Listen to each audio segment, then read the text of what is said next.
യേശുമിശിഹായിലേറ്റവും സ്നേഹമുള്ളവരെ, പരിശുദ്ധ അമ്മയുടെ ഈ മംഗളവാർത്താ തിരുനാളിന് നമ്മളെ ഒരുക്കിയതിന് നന്ദി പറയാം. അമ്മ നമ്മളെ സഹായിക്കട്ടെ.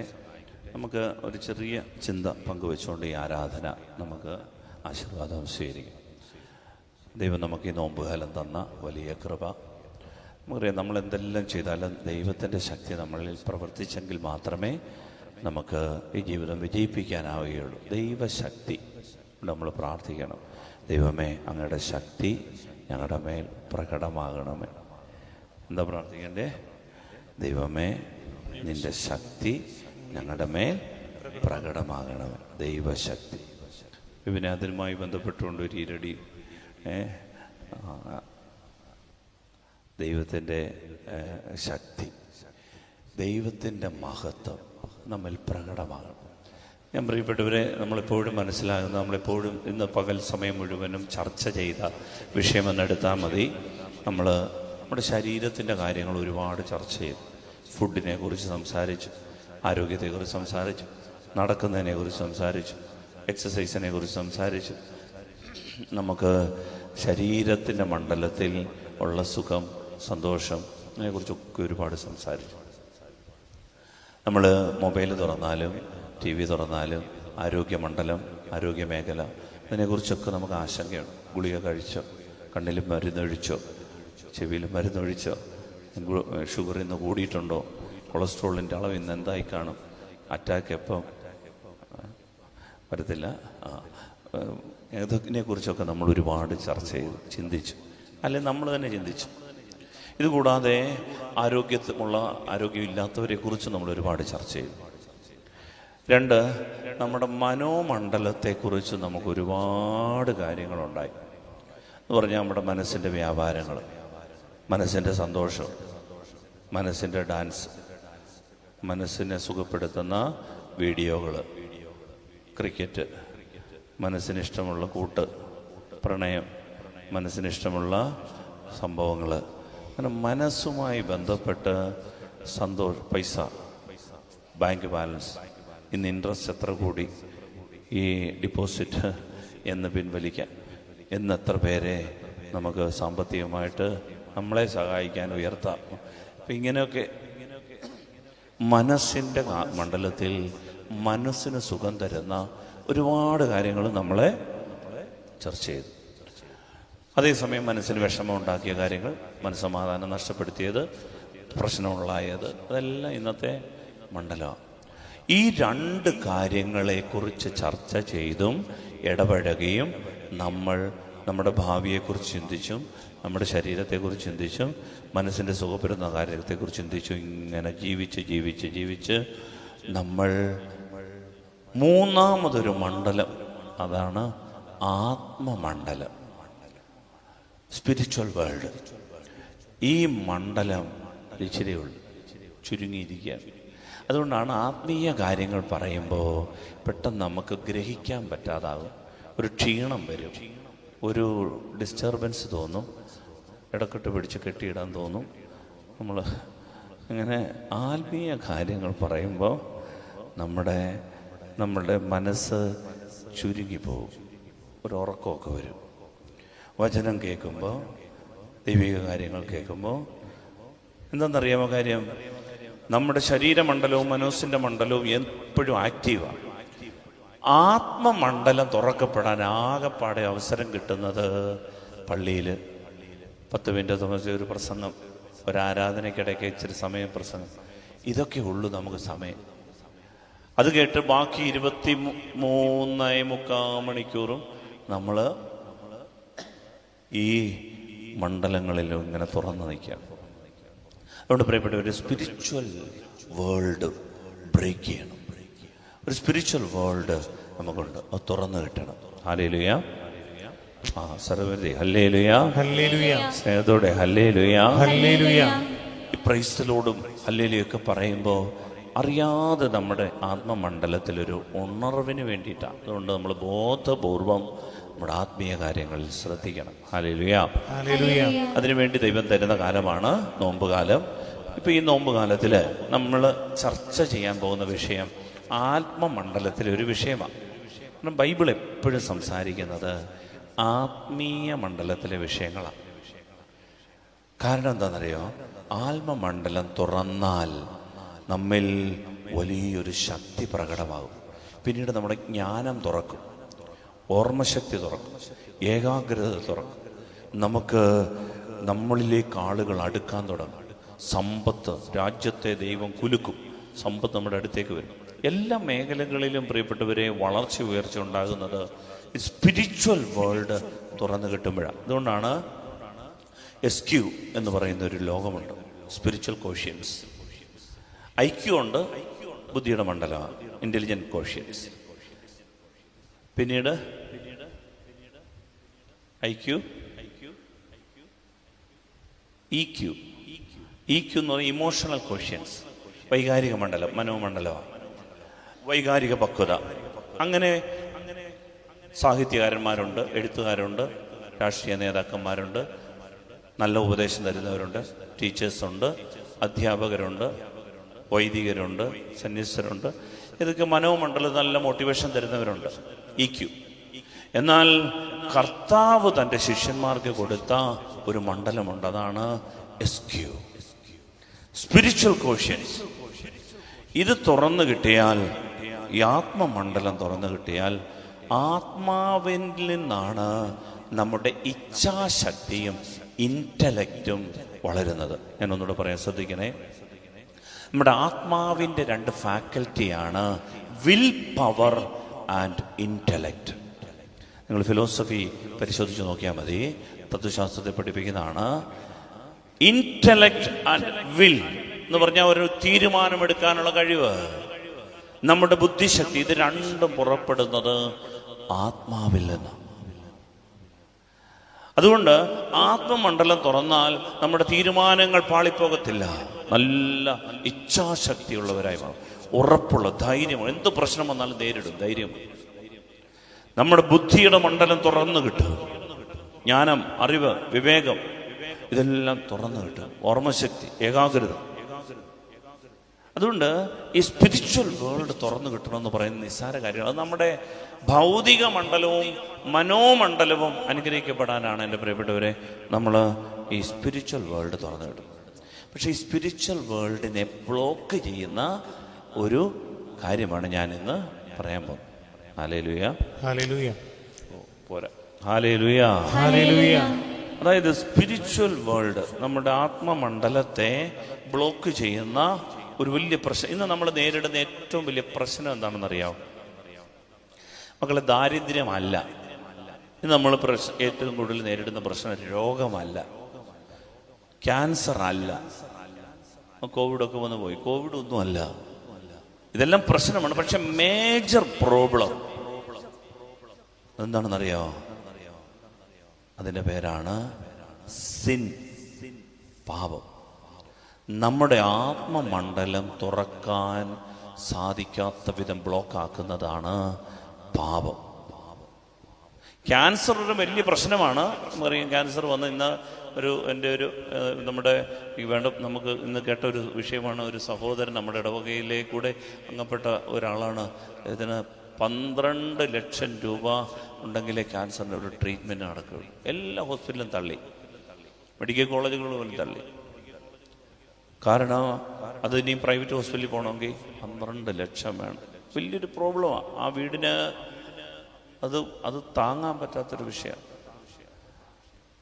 പ്രിയപ്പെട്ടവരെ, ഇതൊരു വലിയ പ്രശ്നമാണ്. പക്ഷേ ശ്രദ്ധിക്കണേ, ഈ ക്യാൻസർ രോഗം വന്ന ഒരാള് കാലൊടിഞ്ഞ് ആശുപത്രി വന്നെന്ന് വെച്ചു. ആശുപത്രിക്കാര് ട്രീറ്റ്മെന്റ് ചെയ്യുന്നത് ഏതിനായിരിക്കും എന്നറിയാമോ?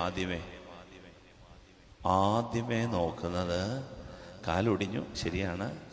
കാലൊടിഞ്ഞതിനേക്കാളും മേജർ പ്രശ്നം എന്താ? ക്യാൻസറാ, അല്ലേ? ക്യാൻസറിന്റെ കാര്യങ്ങളൊക്കെ എങ്ങനെ നടക്കുന്നു അതിനാണ് പ്രയോറിറ്റി കൊടുക്കുന്നത്, ക്യാൻസറിന്റെ ട്രീറ്റ്മെന്റിനാ. കാരണം കാലൊടിഞ്ഞത് സെറ്റിൽ ചെയ്യാൻ പറ്റും, മറ്റേത് ജീവൻ അപകടത്തിലുള്ള. അതുപോലെയാണ് എൻ്റെ പ്രിയപ്പെട്ടവരെ ഈ ലോകത്തിൽ നമ്മളെ കർത്താവ് പഠിപ്പിക്കുന്നതാണ്. ഈ ലോകത്തിലെ രോഗങ്ങളെക്കാളും ക്യാൻസറിനേക്കാളും വളരെ സീരിയസ് ആയിട്ടുള്ള വിഷയമാണ് പാപം. വെറുപ്പ്, അഹങ്കാരം, അസൂയ, ക്ഷമയില്ലായ്മ, അശുദ്ധ പ്രയോഗങ്ങൾ, ഗോസിപ്പിംഗ്, മറ്റുള്ളവർക്കെതിരെ ഉള്ളത്, വൈരാഗ്യം, അശുദ്ധി, ചെറിയ കാര്യങ്ങളിൽ പോലും കള്ളം പറയുക. ഇത് ക്ഷയരോഗം വരുന്നതിനേക്കാളും, എയ്ഡ്സ് വരുന്നതിനേക്കാളും, കോവിഡ് വരുന്നതിനേക്കാളും, ക്യാൻസർ വരുന്നതിനേക്കാളും അപകടമാണെന്നാണ് ബൈബിൾ പഠിപ്പിക്കുന്നത്. ആത്മമണ്ഡലം ബ്ലോക്കാകും. കോവിഡ് വന്നാൽ പിന്നെയും പരിഹാരമുണ്ട്. TB വന്നാലും നമുക്ക് പുലിയനാർക്കോട്ടെ പോയി ചികിത്സിക്കാം. നമുക്ക് ഏത് രോഗം വന്ന പരിഹാരമുണ്ട്. പക്ഷേ ബൈബിൾ പറയുകയാണ് ക്യാൻസർ രോഗികൾ നരകത്തിൽ പോകുമെന്ന് ബൈബിൾ പറയുന്നുണ്ടോ? കോവിഡ് വന്നു അതുകൊണ്ട് നിങ്ങളെല്ലാം നരകത്തിൽ പോകുമെന്ന് പറയുന്നുണ്ടോ? പക്ഷേ വെളിപാടിൻ്റെ പുസ്തകം 21-ാം അധ്യായത്തിൻ്റെ 8-ാം വാക്യം ഒന്ന് വായിക്കാമോ? വെളിപാട് 21-ന്റെ 8-ാം വാക്യം. എന്നാൽ ഭീരുക്കൾ, അവിശ്വാസികൾ, ദുർമാർഗികൾ, കൊലപാതകികൾ, വ്യഭിചാരികൾ, മന്ത്രവാദികൾ, വിഗ്രഹാരാധകർ, കാപട്യക്കാർ എന്നിവരുടെ ഓഹരി തീയും ഗന്ധകവും എരിയുന്ന തടാകമായിരിക്കും. തീയും ഗന്ധകവും എരിയുന്ന തടാകവുമായിരിക്കും. ആർക്ക്? കാപട്യക്കാർ എന്ന് പറഞ്ഞാൽ നുണ പറയും, കള്ളം പറയുന്നവർ. തീയും ഗന്ധകവും എരിയുന്ന തടാകവും. തൊട്ടനും പിടിച്ചതിനെ കള്ളം പറയും, പറ്റിക്കുക. ഒന്നുകൂടെ വായിച്ച വചനം. എന്നാൽ ഭീരുക്കൾ. ഭീരുക്കൾ ബൈബിളില് ഞാൻ അത്ഭുതപ്പെട്ടിട്ടുണ്ട്. ദൈവമേ, ഏറ്റവും ആദ്യമേ നരകത്തിൽ പോകുന്ന ആളുകളുടെ ലിസ്റ്റിൽ ഒന്നാമത് എഴുതിയിരിക്കുന്നത് വെളിപാട് 21-ന്റെ 8. എന്താണെന്നറിയാമോ? ഭീരുക്കൾ. പേടിച്ചു കഴിയുക. മനുഷ്യനെ പേടി, ആളുകളെ പേടി, ആൾക്കൂട്ടം പേടി, അട്ടയെ പേടി, പുഴുവിനെ പേടി, ഇരുട്ട് പേടി, പരീക്ഷ പേടി, അങ്ങനെ വെരുണ്ട് നടക്കുന്ന ആളുകൾ ഭീരുക്കൾ. ഹല്ലേലൂയ, ഹല്ലേലൂയ. ധൈര്യശാലികൾ പറഞ്ഞേ ഹല്ലേലൂയ, ഹല്ലേലൂയ, ഹല്ലേലൂയ, ഹല്ലേലൂയ. ഭീരുക്കൾ. അടുത്ത വചനം. അവിശ്വാസികൾ, ദുർമാർഗികൾ, കൊലപാതകികൾ, വ്യഭിചാരികൾ, മന്ത്രവാദികൾ, വിഗ്രഹാരാധകർ, കാപട്യക്കാർ. കാപട്യക്കാർ, കാപട്യം, അതായത് മുഖം മൂടി വെച്ച് നടക്കുക, ഒരിക്കലും സത്യം പറയത്തില്ല, വെച്ചുകെട്ടലുകളുമായി നടക്കുക, ജീവിതവും പ്രവൃത്തിയും തമ്മി ചേമ്പലെ കിടക്കുന്ന വെള്ളം കണക്കെ യാതൊരു കണക്ഷനും ഇല്ല, തെന്നി തെന്നി പോവുക, ആളുകളെ പറ്റിച്ച് ജീവിക്കുക, മാതാപിതാക്കളോട് കള്ളം, സഹോദരങ്ങളോട് കള്ളം, വീട്ടുകാരോട് കള്ളം, കുംഭസാരത്തിൽ മറച്ചു വെക്കുക, ഒന്നും ഏറ്റുപറയാതെ, പാപത്തെ ഒന്നും വെളിപ്പെടുത്താതെ, കർത്താവിനോട് പറയാതെ, ഇങ്ങനെ കാപട്യം കാണിച്ചുകൊണ്ട് നടക്കും. പാപം ചെയ്തിട്ടും പിന്നെയും വന്ന് വിസ്തുർബാനം സ്വീകരിക്കും. കാരണം മറ്റുള്ളവരുടെ മുമ്പിൽ ഓക്കെയാണ്. അച്ഛനെങ്ങാണ് എന്തെങ്കിലും വിചാരിച്ചാലോ, എൻ്റെ പ്രിയപ്പെട്ടവരെ, ആത്മാവ് നശിച്ചു. അവരെ കുറിച്ച് പറയുന്ന കാപട്യക്കാർ, എന്നിവരുടെ ഓഹരി, അവകാശം, ഇവർക്ക് സമ്മാനമുണ്ട്. എന്ത്?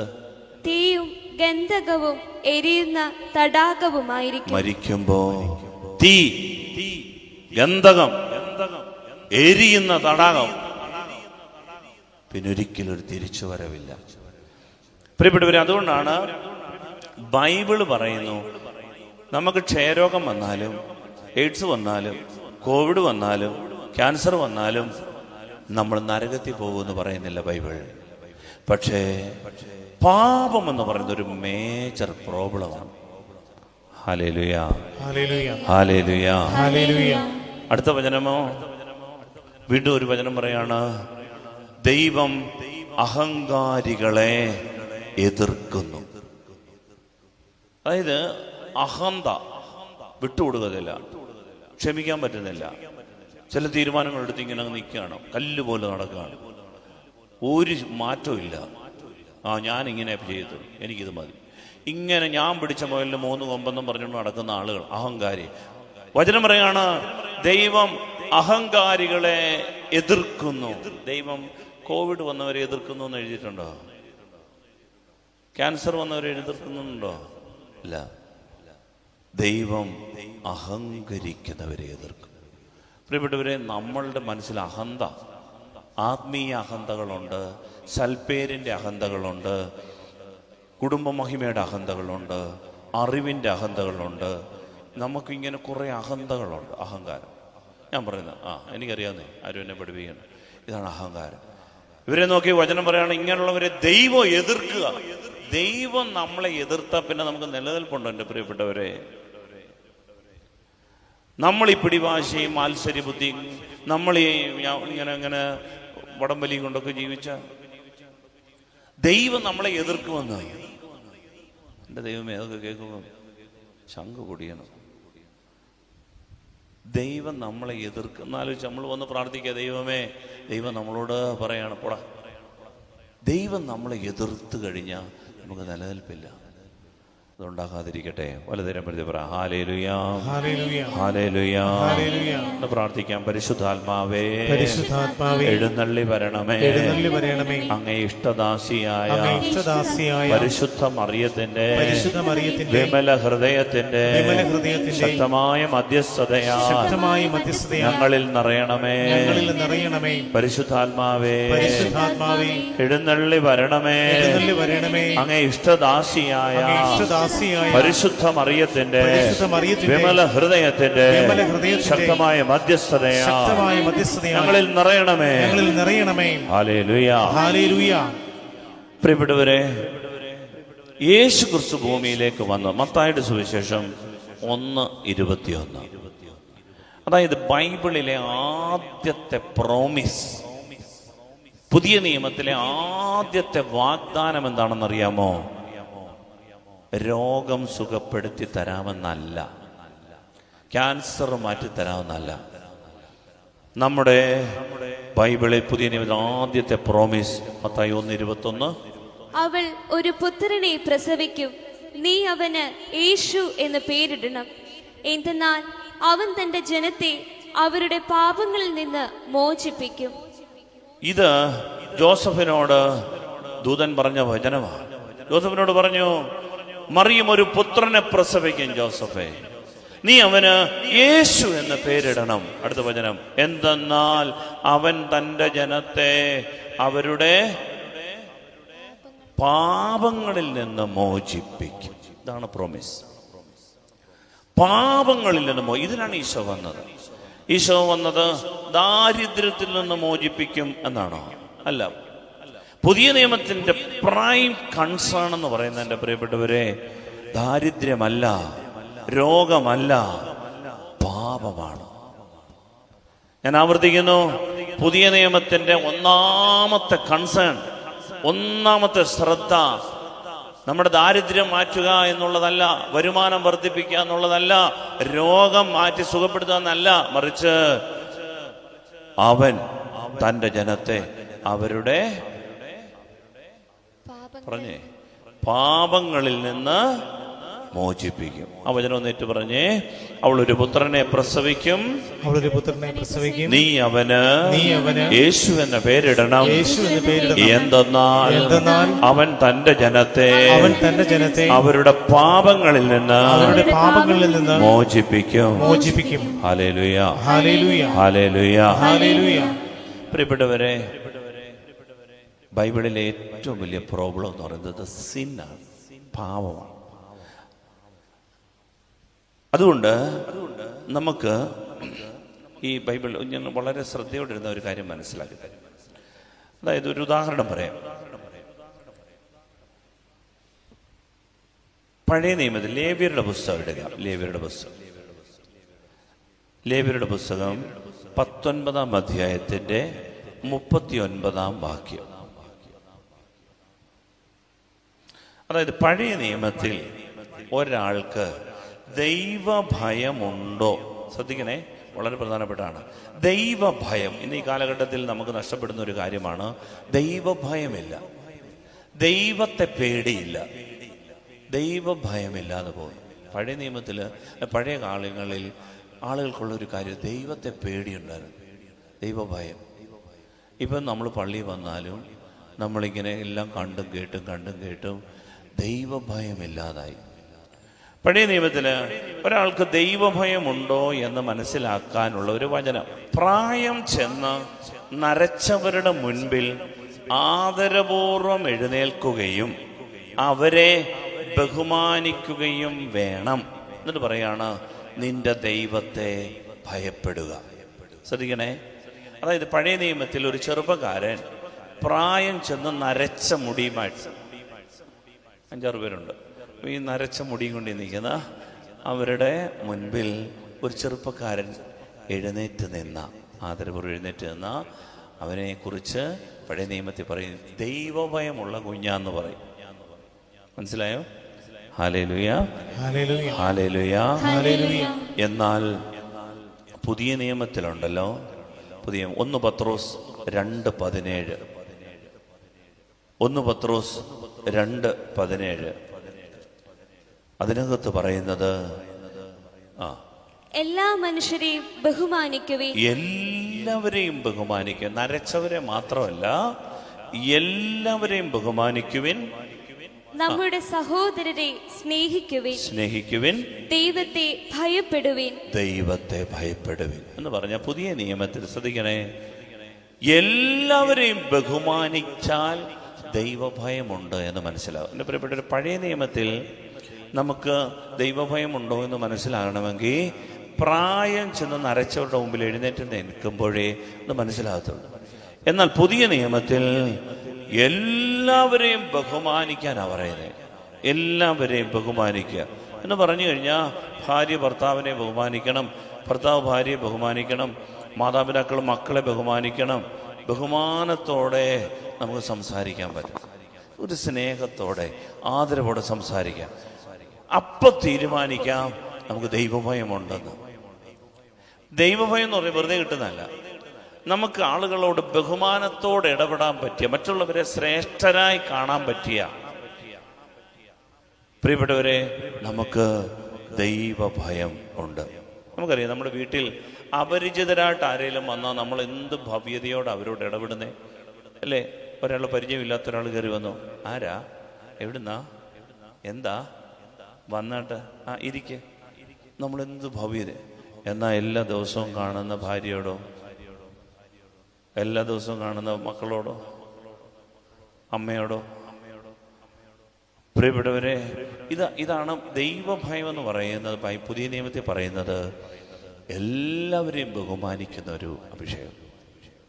അതുകൊണ്ടാണ് ബൈബിളിൽ പുതിയ നിയമത്തിൽ ഈ കാര്യം, നമ്മളിലുള്ള ഈ പാപ അവസ്ഥയെ ബൈബിൾ എപ്പോഴും ട്രീറ്റ് ചെയ്യും. പാപാവസ്ഥയെ, ഇത് വലിയ അപകടമാണ്, ഇത് ക്യാൻസറിനേക്കാൾ വലിയ അപകടമാണ്. അതുകൊണ്ട് ഇതിനെയാണ് ബൈബിൾ ട്രീറ്റ് ചെയ്തത്. നമ്മിൽ ഉള്ളിൻ്റെ ഉള്ളിൽ നമ്മൾ അടിഞ്ഞുകൂടി കിടക്കുന്ന ചില ചിന്താഗതികൾ, ചില പാപ സാഹചര്യങ്ങൾ, പാപത്തിൻ്റെ ശക്തികൾ ഉണ്ട്. പ്രിയപ്പെട്ടവർ, ഇതാണ് പുറത്തു വരുന്നത്. ഉദാഹരണത്തിന് നമ്മളൊരു കുപ്പി, അരക്കുപ്പി തേങ്ങാവെള്ളം അങ്ങോട്ട് എടുത്തുന്ന ഒരു കുപ്പിക്കകത്ത് ഒരു അരക്കുപ്പി തേങ്ങാവെള്ളം, കരിക്കും വെള്ളം, ഇതെടുത്ത് നമ്മൾ ശരിക്കിട്ട് അങ്ങോട്ട് കുലുക്കി അങ്ങോട്ടിട്ട് കുലുക്കി, ഇങ്ങോട്ടിട്ട് കുലുക്കിയിട്ട് തുറന്ന് നമ്മളിത് കുടിച്ചു. ഇത് പാവയ്ക്ക ജ്യൂസ് ആകുമോ ഇത്രയിട്ട് കുലുക്കിയത് കൊണ്ട്? പിന്നെന്നാവും? കള്ളാവും. അയ്യോ, എന്നാവും? ആ കരിക്കും വെള്ളം തന്നെ. ഇത്രയും ഇട്ട് കുലുക്കിയാലും കരിക്കും വെള്ളം ഉള്ളിൽ കരിക്കും വെള്ളം തന്നെ. പ്രിയപ്പെട്ട, നമ്മൾ ഉള്ളിൻ്റെ ഉള്ളിൽ ചില സ്വഭാവങ്ങൾ, അത് നന്മയുണ്ടെങ്കിൽ ഉണ്ടല്ലോ, സത്യസന്ധതയുണ്ട്, സ്നേഹമുണ്ടെങ്കിൽ നമ്മളെ ആളുകൾ എത്ര കുലുക്കിയാലും ഉള്ളിൽ നിന്ന് കരിക്കും വെള്ളമേ വരും, മധുരമേ വരും. നമ്മൾ പറയാറുണ്ട്, അവൻ എന്നോട് അങ്ങനെ പെരുമാറിയത് കൊണ്ടാണ് ഞാൻ കോപിച്ചേ, അവരെന്നെ ടെൻഷൻ പിടിപ്പിച്ചുകൊണ്ടാണ് ഞാൻ അങ്ങനെ റിയാക്ട് ചെയ്തേ, അവരെന്നെ പ്രൊവോക്ക് ചെയ്യിച്ചുകൊണ്ടാണ് ഞാൻ അതല്ല പ്രിയപ്പെട്ടവർ, നമ്മുടെ ഉള്ളിൽ കയ്പ് കിടക്കുന്നത് കൊണ്ടാണ് ഉള്ളിൽ നിന്ന് പുറത്തിത് വന്നത്. അതുകൊണ്ട് ഇതിനെ ട്രീറ്റ് ചെയ്യാനാണ് പുതിയ നിയമം. ആളുകളോട് നമ്മൾ റിയാക്ട് ചെയ്യുന്നത് ഉള്ളിൽ ഈ കയ്പ് കിടപ്പുള്ളത് കൊണ്ടാണ്. കരിക്കും വെള്ളമായിരുന്നു എങ്കിൽ മധുരമേ വരത്തുള്ളൂ. എത്ര ഇട്ട് കുലിക്കാലും കീഴ്മേൽ മറിച്ചാലും ചവിട്ടിയാലും തൊഴിച്ചാലും കോടാലി കൈക്കൊണ്ട് കരിക്കിനിട്ട് വെട്ടിയാലും കരിക്കിനകത്ത് തന്നെ വരും മധുരം വെള്ളം വരും. മധുരം എന്നാ നാരങ്ങ, ചെറുനാരങ്ങ എന്നാ രസം, മഞ്ഞ നല്ല രസം. സൂചി കൊണ്ടൊന്ന് കുത്തിയാ എന്നതാ വരുന്നേ? പൊളിച്ചതേ വരും. അപ്പം ഇതാണ് നമ്മുടെ കർത്താവ് പുതിയ നിയമത്തെ ട്രീറ്റ് ചെയ്യാൻ വേണ്ടി പറയുന്നത്. നമ്മൾ ശ്രദ്ധിക്കണം. എൻ്റെ നിങ്ങളുടെ ഒരു വിഷയം നമ്മുടെ ഈ ആത്മമണ്ഡലത്തെ കൈകാര്യം ചെയ്യണം.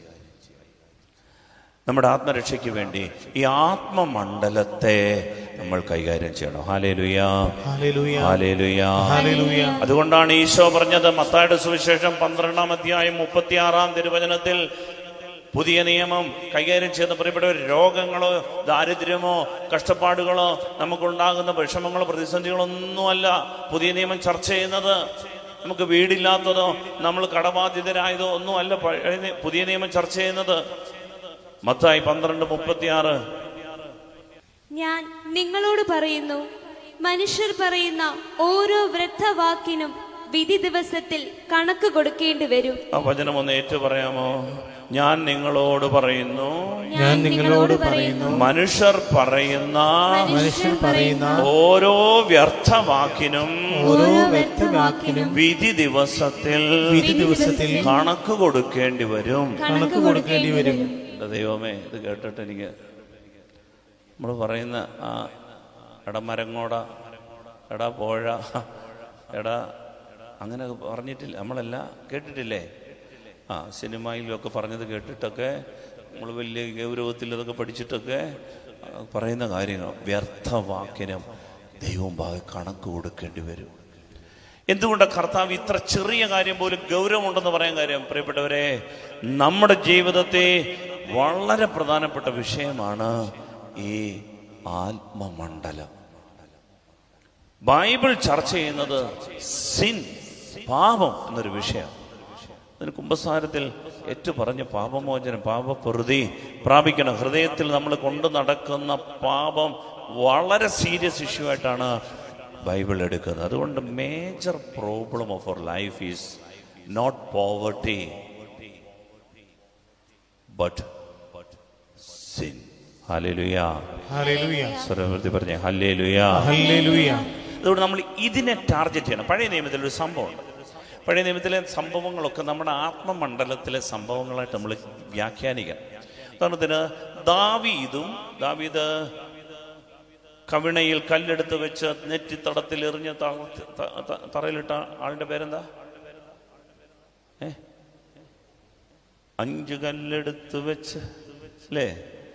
ആരെയാ? ഗോലിയാത്ത്. അപ്പൊ ദാവീദും ഗോലിയാത്തും നമുക്കറിയാം. ബൈബിളിൽ ഒന്ന് സാമുവേലിന്റെ പുസ്തകം 17-ാം അധ്യായത്തിന്റെ 51-ാം വാക്യം ശ്രദ്ധിച്ച് കേൾക്കണേ. 1 സാമുവേൽ 17-ന്റെ 51-ാം വാക്യം. 1 സാമുവേൽ 17-ന്റെ 51.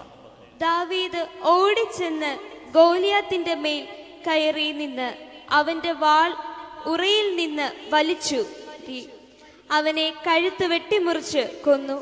ഫിലിസ്ത്യർ തങ്ങളുടെ മല്ലൻ വധിക്കപ്പെട്ടെന്ന് കണ്ടപ്പോൾ ഓടിക്കളഞ്ഞു. തങ്ങളുടെ മല്ലൻ വധിക്കപ്പെട്ടത് കണ്ട് ഫിലിസ്ത്യർ ഓടിയകന്നു. ചാമ്പ്യനെ ആര് കൊന്നു? ദാവീദ് കൊന്നു. പ്രിയപ്പെട്ടവർ, നമ്മൾ ശ്രദ്ധിക്കണേ.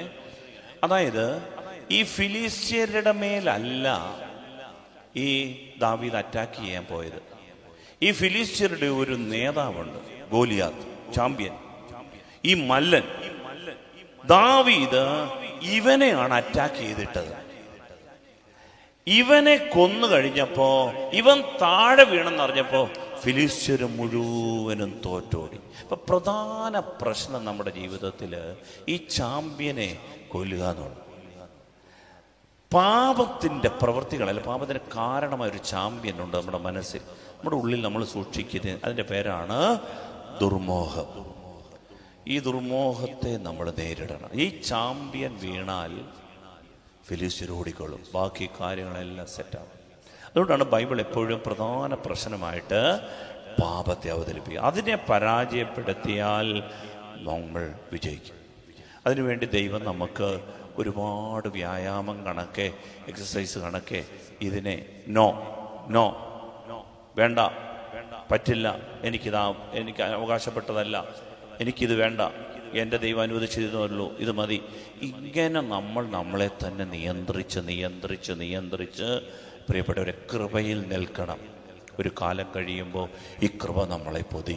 ഹല്ലേലൂയ, ഹല്ലേലൂയ, ഹല്ലേലൂയ, ഹല്ലേലൂയ. ഒരു ചെറുപ്പക്കാരൻ എന്നോട് വന്ന് പറഞ്ഞു, എൻ്റെ അച്ഛാ, എനിക്ക് സ്വയംഭോഗം എന്ന് പറഞ്ഞൊരു പാപത്തിൽ നിന്ന് മോചനമില്ല, അടിമയാ, എനിക്ക് ആളുകളെ, പെൺകുട്ടികളൊന്നും കാണാൻ വയ്യ, അതുപോലെ ഒരു പാപത്തിലാണ് എൻ്റെ അച്ഛാ, എനിക്ക് വയ്യ, മടുത്ത. ഞാൻ പറഞ്ഞു, മോനെ, ഒറ്റ വഴിയേ ഉള്ളൂ, ഇതിനെ നിയന്ത്രിക്കാൻ നീ തീരുമാനമുണ്ട്. നിന്റെ ശരീരത്തെ നീ നിയന്ത്രിക്കണം.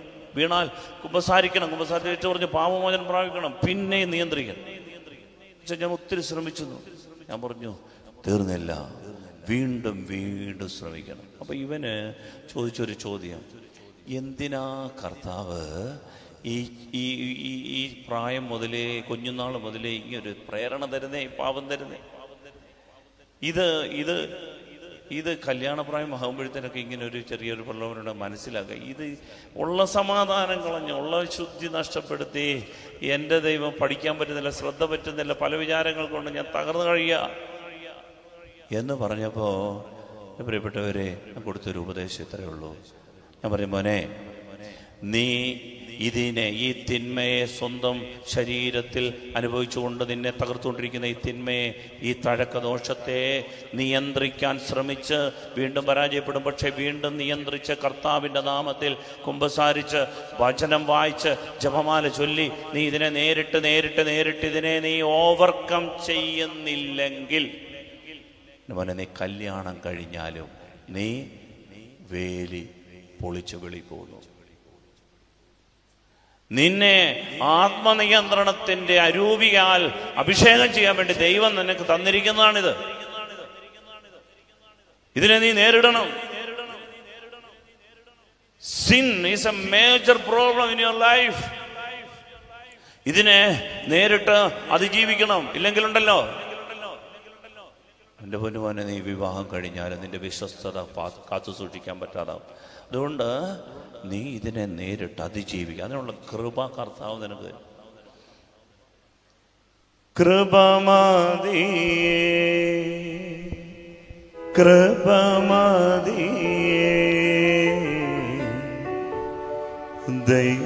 ദൈവപിതാവേ, കൃപമതി. പാടാമോ? കൃപമതി, കൃപമതി, ദൈവപിതാവിൻ്റെ കൃപമതി. ചേർന്ന് പാടി പ്രാർത്ഥിക്കാം. കൃപമതി, അപ്പാ, കൃപമതി, ദൈവപിതാവിൻ്റെ കൃപമതി. കണ്ണുകളൊന്നടച്ച് കരങ്ങൾ നെഞ്ചോട് ചേർത്ത് വെച്ച് ചേർന്നൊന്ന് സ്വരം ഉയർത്തി പാടാമോ? കൃപമതി, കൃപമതി,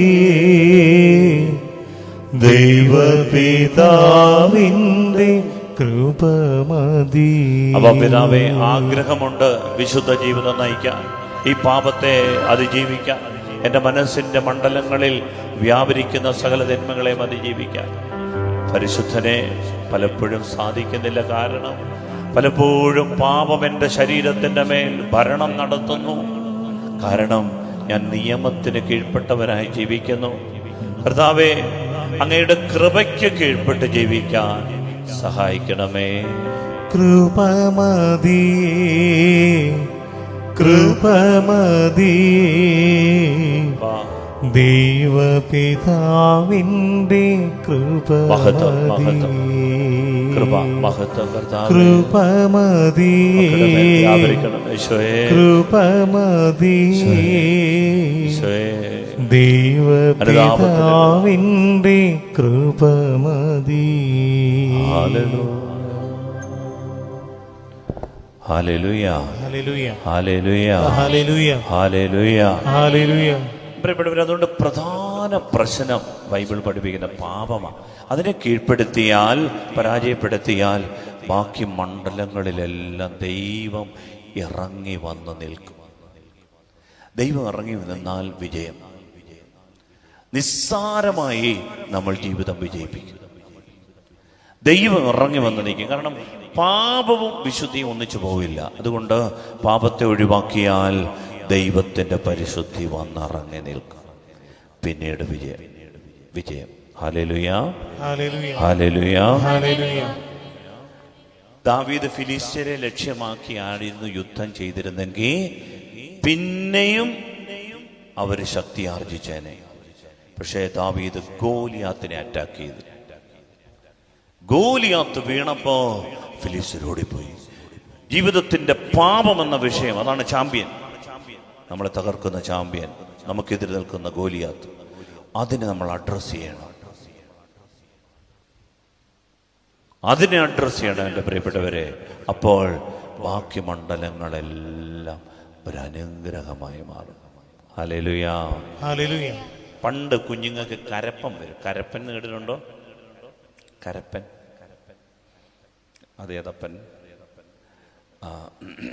എന്താ പറയുക, കരപ്പൻ. ചെറിയ ചെറിയ ചിണുങ്ങ് ഇങ്ങനെ കാലിലും കയ്യിലും ഒക്കെ ഇങ്ങനെ വരും. അപ്പോൾ പണ്ട് ഇത് കഷായമൊക്കെ ഉള്ളിൽ കൊടുക്കുന്നതിന് മുമ്പ് ഈ കരപ്പന് വേണ്ടി ഓയിൻമെൻറ്റുകളൊക്കെ പുരട്ടുന്ന ഒരു കാലമുണ്ട്. എന്ന് പറഞ്ഞാൽ ചെറിയ പച്ചില മരുന്നുകളൊക്കെ. പിന്നീടാണ് ഈ ആൻറ്റിബയോട്ടിക്കുകളൊക്കെ കണ്ടുപിടിച്ചത്. ഈ ആൻറ്റിബയോട്ടിക് ഉള്ളിൽ കൊടുക്കും. ഓയിൻമെൻറ്റ് ഇല്ലെങ്കിലും കുറച്ച് കഴിയുമ്പോൾ കരപ്പനൊക്കെ അങ്ങ് പോകും കുഞ്ഞുങ്ങളുടെ. പ്രിയപ്പെട്ടവരെ, ഇതുപോലെ നമ്മളുടെ പ്രശ്നം ഉള്ളിലെ നമ്മുടെ മനസ്സിൻ്റെ ഈ ആത്മമണ്ഡലത്തിലെ വ്യാപാരങ്ങളാണ്. ഇതിനെ നമ്മൾ ട്രീറ്റ് ചെയ്യണം. ആൻറ്റിബയോട്ടിക് കിട്ടണം. അപ്പോൾ നമ്മുടെ പുറമേയുള്ള അസുഖങ്ങളൊക്കെ മാറും. ദ പവർ ഓഫ് സിൻ എന്ന് പറഞ്ഞൊരു സംഭവം, പാപത്തിന്റെ ഒരു ശക്തിയുണ്ട്. The power of sin. നമ്മൾ എത്ര ശ്രമിച്ചാലും പാപത്തിന്റെ പ്രവൃത്തി കുറച്ച് നാളത്തേക്ക് നമുക്ക് വേണ്ടാന്ന് വെക്കാൻ പറ്റും. പക്ഷേ there is an energy, there is a power of sin. പാപത്തിന്റെ ഒരു ശക്തി. അത് ഇങ്ങനെ നമ്മൾ ആവർത്തിച്ച് ചെയ്ത തഴക്ക ദോഷങ്ങൾ കൊണ്ട് നമ്മുടെ ഉള്ളിൽ ഇങ്ങനെ കിടക്കും. അതിനെ വേണം എൻ്റെ പ്രിയപ്പെട്ടവർ നമ്മൾ നേരിടേണ്ടത്. ഹല്ലേലൂയ, ഹല്ലേലൂയ, ഹല്ലേലൂയ. പ്രിയപ്പെട്ടവരെ, നമ്മൾ പാപത്തെ പാപമെന്ന് വിളിക്കുന്നതൊന്നും പാപമല്ല. ഉദാഹരണത്തിന് പുകവലി, മദ്യപാനം, വ്യഭിചാരം, മോഷണം, കൊലപാതകം, ഇതൊക്കെയാണ് നമ്മളുടെ പാപങ്ങൾ എന്ന് പറയുന്നത്. പക്ഷെ യഥാർത്ഥത്തിൽ നമ്മൾ വചനത്തിൽ കുറെ കൂടി ആഴപ്പെടുമ്പോൾ നമുക്ക് മനസ്സിലാകും പാപത്തെ വിളിക്കുന്ന പേരുകൾ പുകവലി, മദ്യപാനമെന്നോ വ്യഭിചാരമെന്നോ മോഷണമെന്നോ കൊലപാതകമൊന്നും അല്ല. നമ്മൾ പാപത്തെ അസൂയ, അഹങ്കാരം, ആസക്തി, കോപം, അരിശം, ഇങ്ങനെയൊക്കെയുള്ള പേരുകൾ വിളിക്കും. കാരണം നമ്മൾ കുറെ കൂടി മനസ്സിലാക്കി ഇത് പുറത്തെ വിഷയങ്ങളല്ല, ഇതെൻ്റെ ഉള്ളിലെ വ്യാപാരങ്ങളാ, വാഴ്ചകളാ, ഉള്ളിൽ അധികാരങ്ങളായി വാണു കഴിയുന്ന, എനിക്ക് കീഴ്പ്പെടുത്താനാവാത്ത വിധം എന്നിൽ ജയമെടുത്ത് നിൽക്കുന്ന നെഗറ്റീവ് എനർജികളാ, എൻ്റെ ഉള്ളിൻ്റെ ആത്മമണ്ഡലത്തെ ഇരുട്ടാക്കി കളയുന്ന തിന്മയുടെ ശക്തികളാ. ഇതാ പുറത്ത് വരുന്ന പുകവലിയായിട്ട്, മദ്യപാനമായിട്ട്, ഇതാണ് കൊലപാതകമായിട്ട്, ഇതാണ് വ്യഭിചാരമായിട്ട് ഇങ്ങനെ വരുന്നത്. Hallelujah, hallelujah. സ്നേഹത്തോടെ ഹല്ലേലൂയ, ഹല്ലേലൂയ. ഇതിൻ്റെ റൂട്ട് മനസ്സിലാക്കി നമുക്ക് പ്രവർത്തിക്കാനായിട്ടാണ്. അതുകൊണ്ട് ഈശോ വന്നത് പാപത്തിൻ്റെ വേര് നശിപ്പിക്കാനാണ്, പാപത്തിൻ്റെ പ്രവൃത്തികളെ നശിപ്പിക്കാനല്ല. യേശു വന്നത് പാപത്തിൻ്റെ വേര്. അതുകൊണ്ടാണ് മത്തായി 3:10 യോഹന്നാൻ പറഞ്ഞിരിക്കുന്നത്, മത്തായിയുടെ സുവിശേഷം 3:10 വൃക്ഷങ്ങളുടെ വേരിന് കോടാലി വെച്ച് കഴിഞ്ഞു. വൃക്ഷങ്ങളുടെ വേരിന് എന്ത് വെച്ചു? കോടാലി വെച്ച് കഴിഞ്ഞു. വൃക്ഷങ്ങളുടെ വേരിന് കോടാലി വെച്ച്. എന്നിട്ട് പറയാണ്, എൻ്റെ പിതാവ് നട്ടതല്ലാത്ത ചെടികളെല്ലാം അയ്യോ, ഈശോ പറഞ്ഞൊരു വചനമാണ്, എൻ്റെ പിതാവ് നട്ടതല്ലാത്ത ചെടികളെല്ലാം പിഴുതു മാറ്റപ്പെടും, വേരോടെ പിഴുതു മാറ്റപ്പെടും. അങ്ങനെ ഒരു അവസ്ഥയുണ്ട് പ്രിയപ്പെട്ടവരെ. അതുകൊണ്ടാണ് യേശു വന്നത് ദ റൂട്ട് ഓഫ് സിൻ, വേര് നശിപ്പിക്കാനാണ്. വേര് നശിച്ചു കഴിഞ്ഞാൽ ഈ പുറത്തെ ഈ പ്രവൃത്തികളെല്ലാം ഉണങ്ങിപ്പോവും, ഫിലിസ്ത്യരെല്ലാം ഓടിപ്പോവും. അതുകൊണ്ട് വന്നുപോയ വീഴ്ചകളെക്കുറിച്ച് നന്നായി അനുദപിച്ച് കർത്താവിൻ്റെ മുൻപിൽ എന്നിലെ ഈ ആസക്തികൾ എന്നിൽ ഇനിയും വേണമെന്നുള്ള ചിന്ത, സ്വാർത്ഥത, അഹങ്കാരം, അസൂയ, സംശയം, സാഡിസം, പെർഫെക്ഷനിസം എന്നിൽ രൂപപ്പെട്ടിരിക്കുന്നതായ ചില ചിന്താഗതികളൊക്കെ ഉണ്ടല്ലോ. ഞാനിങ്ങനെ കൊണ്ടു നടക്കുന്ന ശരിയെന്ന് കരുതി എൻ്റെ വഴികൾ മരണത്തിലേക്ക് എന്നെ നയിക്കും. അതുകൊണ്ട് ഈ കാലഘട്ടത്തിൽ പ്രിയപ്പെട്ടവരെ, ഇതിൽ നിന്ന് രക്ഷിക്കാനാണ് ഈശോ വന്നത്. കൃപമതി കൃപമതി ദൈവപിതാവിൻ്റെ കൃപമതി കൃപമതി കൃപമതി ദൈവപിതാവിൻ്റെ കൃപമതി. കർത്താവേ, അങ്ങയുടെ പരിശുദ്ധി കൊണ്ട് ഞങ്ങളെ നിറയ്ക്കണമേ. ഞങ്ങളുടെ ശരീരത്തിൻ്റെ ആരോഗ്യം കണക്കെ ഞങ്ങളുടെ ആത്മമണ്ഡലത്തിൽ ആരോഗ്യം തരണമേ.